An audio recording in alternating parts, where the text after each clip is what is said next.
Bismillahirrahmanirrahim. Assalamualaikum warahmatullahi wabarakatuh. Pertemuan hari ini yang ketiga ya. Sebelumnya kita ada tes awal ya. Tes awal mengenai hukum pada rangkaian listrik. Nah, hari ini kita membahas mengenai konsep dasar rangkaian listrik, yaitu hukum dalam rangkaian listrik. Ada apa saja? Mari kita bahas. Saya membuat video ini tujuannya agar kalian lebih mudah memahami isi dari slide dan kalian bisa mengulang materi ini bebas kapan saja di mana saja. Namun video ini dibuat singkat. Untuk jika ada pertanyaan nanti bisa kita lanjutkan via WAG. Oke, lanjut ya. Nah, tujuan pembelajaran hari ini harapannya mahasiswa bisa memahami dasar dan konsep dari analisis rangkaian secara umumnya. Kemudian mahasiswa bisa memahami hukum-hukum dasar dalam analisis rangkaian listrik dan juga mampu menerapkan hukum-hukum dasar tersebut di dalam menganalisis rangkaian DC. Ini kita bicara rangkaian DC dulu, rangkaian arus searah. Nanti ada lagi yang namanya rangkaian AC atau alternating current, rangkaian arus bolak-balik. Oke ya, untuk rangkaian DC. Nah, outline-nya kita ini yang pertama konsep dasar analisa rangkaian, kemudian ada hukum Ohm, ada hukum Kirchhoff 1, KCL atau Kirchhoff Current Law arus ya, Kirchhoff arus. Kemudian hukum Kirchhoff 2, KVL atau voltage, tegangan. Nah, yang pertama hukum Ohm. Definisinya atau analoginya, jika sebuah penghantar atau resistansi atau hantaran dilewati oleh sebuah arus, maka pada kedua ujung penghantar tersebut akan muncul beda potensial. Beda potensial ya. Inilah yang terjadinya arus listrik. Syarat arus listrik mengalir itu adanya tahanan atau resistansi.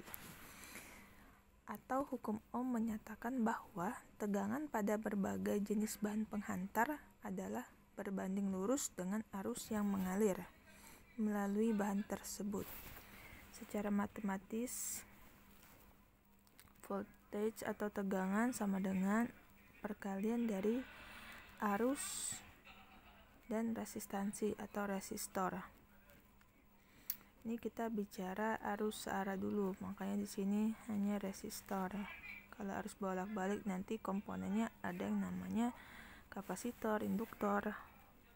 Ini yang pertama kita untuk DC dulu ya, jadi resistor saja dulu. Nah, lanjut hukum Ohm. Jika suatu resistor dilewati sebuah arus, maka pada kedua ujung dari resistor tersebut akan menimbulkan beda potensial atau tegangan. Ini ya. Ini suatu resistor nih. Suatu resistor dilewati sebuah arus, maka pada kedua ujung dari resistor tersebut akan menimbulkan beda potensial atau VR. Hukum Kirchhoff 1, Kirchhoff Current Law atau disingkat KCL. Ini artinya jumlah arus yang memasuki suatu percabangan atau node. Node ini atau simpul ya atau cabang sama dengan arus yang meninggalkan percabangan tersebut. Dengan kata lain, jumlah aljabar semua arus yang memasuki sebuah percabangan sama dengan 0. Secara matematisnya bisa dilihat di sini. Sigma arus pada satu titik percabangan sama dengan 0, atau sigma arus yang masuk percabangan sama dengan sigma arus yang keluar percabangan. Misalkan kalau dianalogikan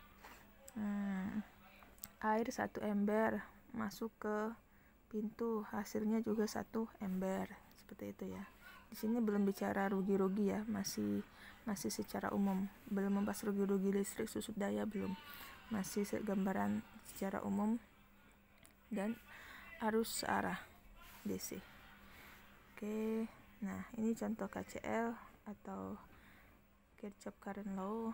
Jadi di sini ada titik cabang di sini. Sigma I sama dengan 0. Di sini bisa lihat I2 masuk plus I4 masuk. Perhatikan tanda panahnya. Sama dengan I1. Saya langsung ke sini ya. I1 keluar plus I3.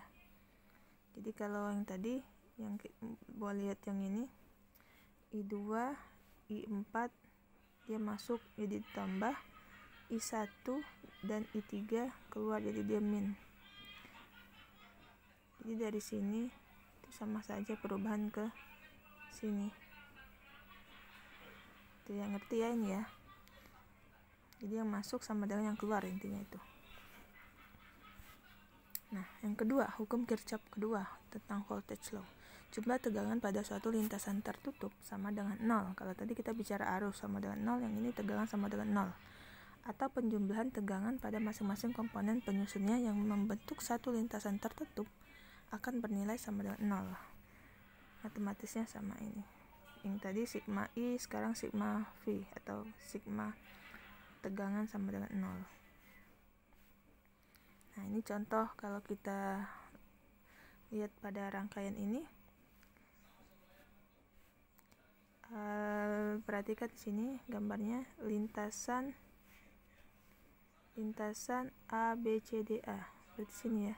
Dari sini A ketemu titik B, ketemu titik C, ketemu titik D, kemudian ketemu titik A lagi. Jadi di sini VAB plus VBC plus VCD plus VDA. Nah, tapi kita perhatikan lagi pertamanya ini ya, rumus pertamanya ini penjumlahan. Nah, kita perhatikan V-nya. Tegangan itu kan mengalir dari positif ke negatif. Kalau V1 plus negatif, berarti panahnya ke bawah. Sementara tadi lintasan A, B, C, D. Nah, jadi dia berlawanan. Dia berlawanan dengan V1, makanya dia min. Ini V1 ketemu dengan V2 plus ke negatif. Searah ya. Kemudian ketemu V3. Nah, berlawanan dia plus negatif, jadi dia berlawanan terus ketemu VAD nggak ada ya, jadi 0. Kita dapat ini, terus kemudian ini dari sini ke sini matematika biasa ya, dipindah. Kemudian kita coba lintasan AD, kita putar nih. Kalau tadi kan loopnya ke sini ya, searah jarum jam. Kalau sekarang kalau yang ini lintasan ADCBA, berarti berlawanan arah jarum jam. Seperti ini. Bentar, kita sini ya.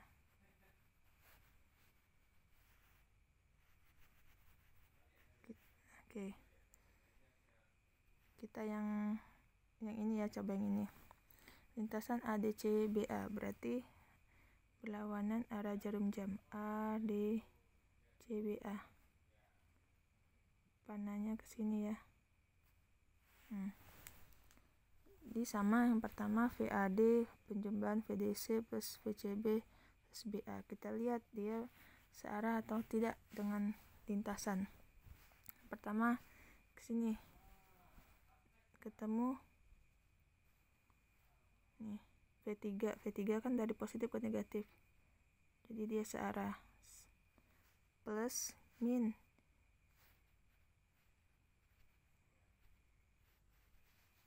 nih, min V2 kan sini ya, jadi berlawanan min V2 terus ke bawah. Nah, searah V1 plus V1 plus VAD sama dengan 0. Nah, di sini ke sini sama penjumlahan biasa. Turun aja, ini 0 dibuang, coret, jadilah ini.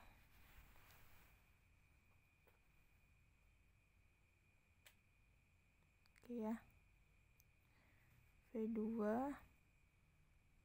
min V1 yang ini min V3 sama dengan 0. Jadi di sini ini itu sama dengan ini ya, ini sama. Kalau ini kan kalau kalian lihat beda Bu, sini plus V2, sini min V2 ya. Kalian ini bisa sebentar saya hapus dulu.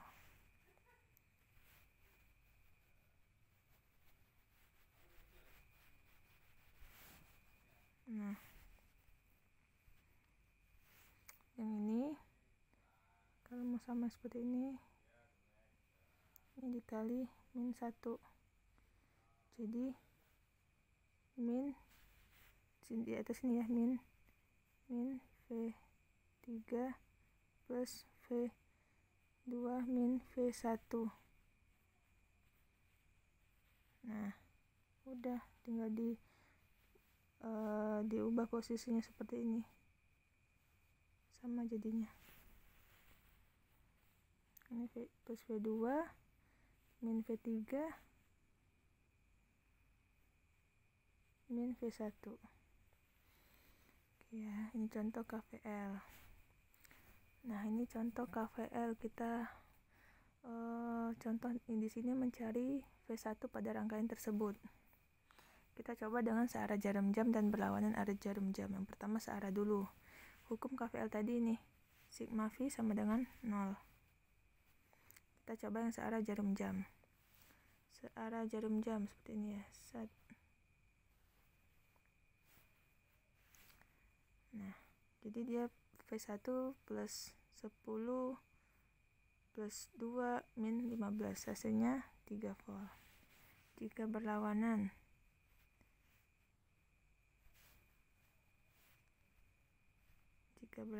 arah jarum jam, sini ya.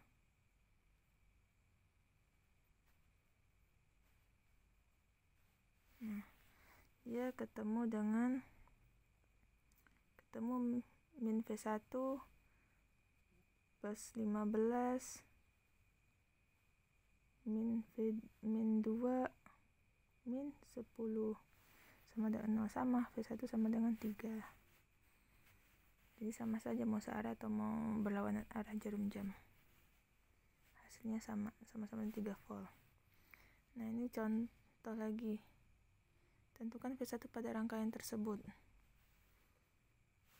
Nah, ini ketemu dia di sini sigma V sama dengan 0, V1 plus 15 plus 2 min 10 sama dengan 0. Ketemulah V1 nya sama dengan min 7. Nah, ini sekarang kita masuk ke hubungan antar elemen. Jadi di sini ada dua golongan. Yang pertama hubungan seri, kedua hubungan paralel. Hubungan seri ini jika salah satu terminal dari dua elemen tersambung, yang akan mengakibatkan arus lewat akan sama besar.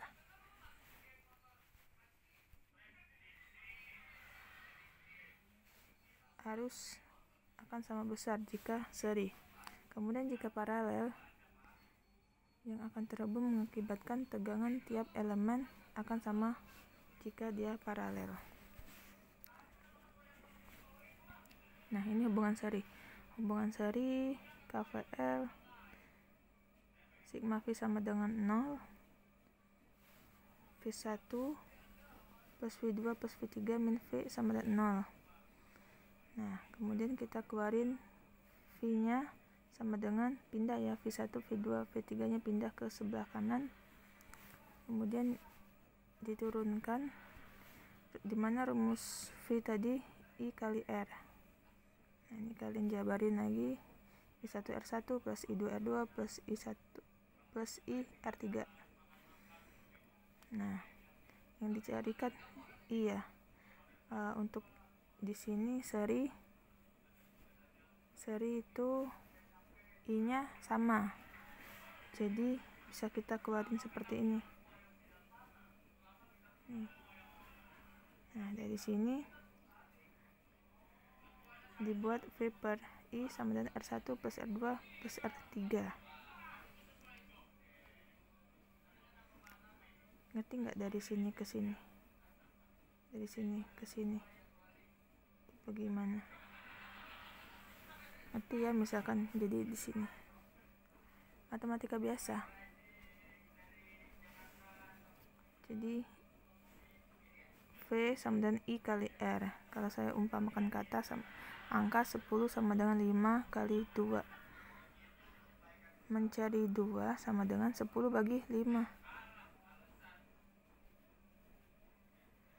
Jadi V per I sama dengan 2. 2 itu R1 plus R2 plus R3. Nah, jadi di sini menunjukkan R ekuivalen sama dengan R1 plus R2 plus R3. Hukum pembagian tegangan. Jadi di sini ada 3 buah komponen resistor R1, R2, R3. V1 sama dengan I kali R1, V2 I kali R2, V3 I kali R3. Dan I sendiri V per R1 plus R2 R3, sehingga diperoleh V1 sama dengan ini,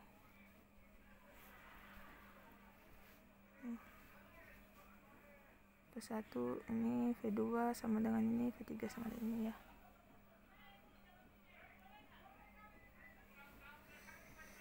Oke. Kemudian hubungan paralel. Kalau ada yang tidak mengerti dicatat ya, bisa kita diskusikan di WAG. Lanjut ke hubungan paralel.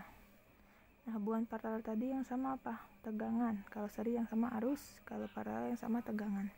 Jadi sigma I sama dengan 0. Jadi I min I1. Jadi I sumber di sini. Ini I ini dikurang I ini dikurang I ini dikurangin I ini itu sama dengan 0, habis. Nah, atau juga bisa I ini itu sama dengan I1 tambah I2 ditambah I3. Kemudian jabarin rumusnya. I kan sama dengan V per R. Mengikutinya ke bawah sehingga diperoleh ini R ekuivalennya. Jadi kita itu mencari R ekuivalen atau R total. R ekuivalen atau R total. Hukum pembagian arus. Nah, kemudian kita masuk ke hukum pembagian arus. Di sini ada gambar, bisa dilihat I1 sama dengan V per R1, I2 sama dengan V per R2, I3 sama dengan V per R3, dan V sama dengan I kali R ekuivalen, sehingga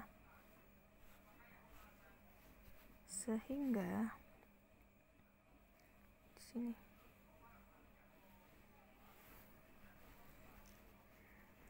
I1 sama dengan R ekuivalen per R1 kali I. R2 R ekuivalen per R2 kali I.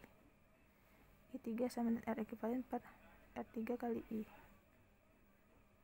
Ngerti dapat ini dari mana?